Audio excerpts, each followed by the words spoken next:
go. In a little more than a week, the halls of New York City public schools will be again buzzing with hundreds of thousands of kids returning to the classroom for the new school year. I can't believe it's that time already, but today thousands of city teachers are the students at LaGuardia High School. We're talking about Orientation Day. Joining us live to explain this, picks up is Kirstin on the Upper West Side. What's going on? You know what? It's the first day of school, so you got to have a first day of school assembly, right? So all the teachers lined up to come in and get their little welcome package, and then they headed into the auditorium. They're hearing from the school's chancellor, along with the president of the United Federation of Teachers. That's kicking off the festivities, as some 2,000 are now joining the ranks of the 80,000 teachers that usually staff up the city schools. Take a look outside. We took this video a little bit earlier this morning as they lined up to start filling out their forms, just like we do as parents when we send the kids back into the classroom to get themselves all officially registered. The thing that I was so struck by was the diversity of the stories that they had for why they were coming here. Some were coming here as sort of a first job to be a teacher.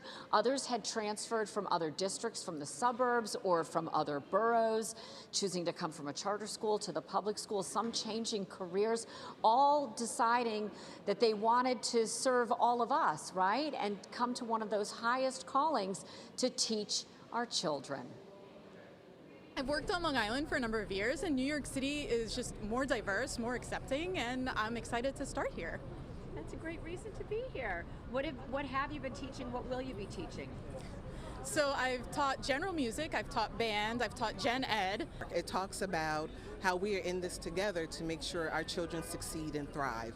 And so to be able to be here today with all of these new folks and with the understanding that it's tough, it's difficult to be a teacher, and we have such diversity here in New York City.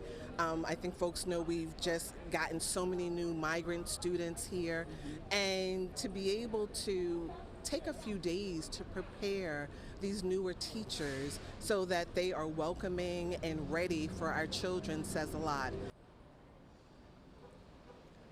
And it is tough to be a teacher, and that's why we've seen a nationwide shortage. We were down 300,000 teachers across the country as they continue to struggle with the after effects of the pandemic, which really sort of showcased what a lot of people were dealing with, which was growing class sizes, not having enough hours to prepare, not being compensated highly enough. The teachers here in New York City just got a hard-won new contract, and they're getting to earn more quicker. So instead of taking 15 years to get to $100,000, they're now able to do that in 8 years. They've also got retention bonuses for them, which are capping out at $1,000, and they get that in May if they stay throughout the entire school year, ways to entice them. And they're also giving them the ability to teach classes remotely, which gives access to more students in different schools to a diversity of coursework. A lot of ways to make sure that everybody gets what they need out of the equation. We're live this morning at LaGuardia High School. I'm Kirstin Cole, Pix 11 News. Back to you, Dan and Vanessa.